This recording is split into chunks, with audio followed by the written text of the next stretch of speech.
कैसे बना एक टांगे वाला अरबपति। महाशय धर्मपाल हट्टी आज के नाम किसी परिचय का मोहताज नहीं है। मसाला किंग के नाम से ये मशहूर महाशय जी आज सफलता की बुलंदी पर हैं, लेकिन इस सफलता के पीछे एक बहुत संघर्ष भरी कहानी है। इनका जन्म सियालकोट में हुआ था। ये एक सामान्य परिवार से ताल्लुक़ रखते थे। परिवार की आर्थिक स्थिति बहुत अच्छी न थी। महाशय जी जब धीरे धीरे बड़े हुए तो स्कूल में दाखिला कराए। ये बचपन से ही पढ़ाई में बहुत कमज़ोर थे। पढ़ने लिखने में बिल्कुल मन नहीं लगता था। इनके माता पिता इनको बहुत समझाते, लेकिन महाशय जी बिल्कुल भी पढ़ाई पर ध्यान नहीं देते थे। इसी वजह से 5वीं कक्षा में वो फेल हो गए थे और इसी के साथ उन्होंने स्कूल जाना भी छोड़ दिया। पिता ने इनको इसके बाद एक बढ़ई की दुकान पर काम सीखने के लिए भेज दिया। कुछ दिन बाद इनका मन बढ़ई के काम में नहीं लगा तो छोड़ दिया। धीरे धीरे आगे बढ़ता गया। इसी बीच महाशय जी 15 साल की उम्र तक करीब 50 काम बदल चुके थे। उन दिनों सियालकोट लाल मिर्च के लिए बहुत प्रसिद्ध था। यही सोचकर महाशय जी के पिताजी ने एक छोटी सी मसाले की कंपनी का दुकान करा दिया। धीरे धीरे व्यापार अच्छा बढ़ने लगा, लेकिन उन दिनों आज़ादी का आंदोलन अपने चरम पे था।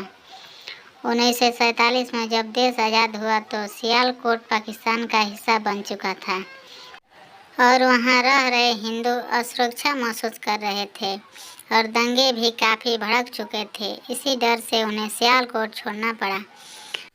महाशय जी के अनुसार उन दिनों स्थिति बहुत भयानक थी। चारों तरफ मारामारी मची हुई थी। इन्हें भी अपना घर बार बार छोड़कर भागना पड़ा। बड़ी ही दिक्कत और मुश्किलों से वो नानक डेरा पहुँचे, पर अभी वो शरणार्थी थे। अपना सब कुछ लूट चुका था। इसके बाद परिवार कई मीलों चक्कर ये अमृतसर पहुँचे। दिल्ली में इनके एक रिश्तेदार रहते थे। यही सोचकर महाशय जी करोल बाग दिल्ली आ गए। उस समय उनके पास केवल 1500 रुपये थे। कोई काम धंधा नहीं। उन्होंने कुछ पैसे जुटाकर एक टांगा घोड़ा खरीद लिया और इस तरह वो बन गए एक टांगा चालक।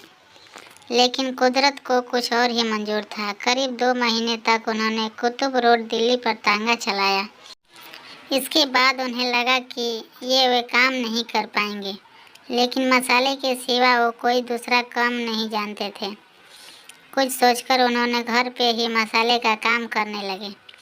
बाज़ार से मसाला लाकर घर पर ही उसे कूटते थे और बाज़ार में बेचते थे। उनकी ईमानदारी और मसाले की शुद्धता की वजह से उनका कारोबार धीरे धीरे बढ़ने लगा। डिमांड ज़्यादा हुई तो मसाले घर ना पिसाकर एक व्यापारी के यहाँ चक्की पर पिसाते थे।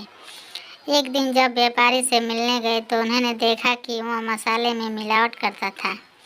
यह देखकर महाशय जी को मन ही मन बहुत दुख हुआ और उन्होंने खुद की मसाले पीसने की फैक्ट्री लगाने की सोची। कीर्ति नगर में इन्होंने पहली फैक्ट्री लगाई और उस दिन के बाद महाशय जी ने पीछे मुड़कर नहीं देखा और एक के बाद एक पूरे विश्व भर में अपने कारोबार को फैलाया।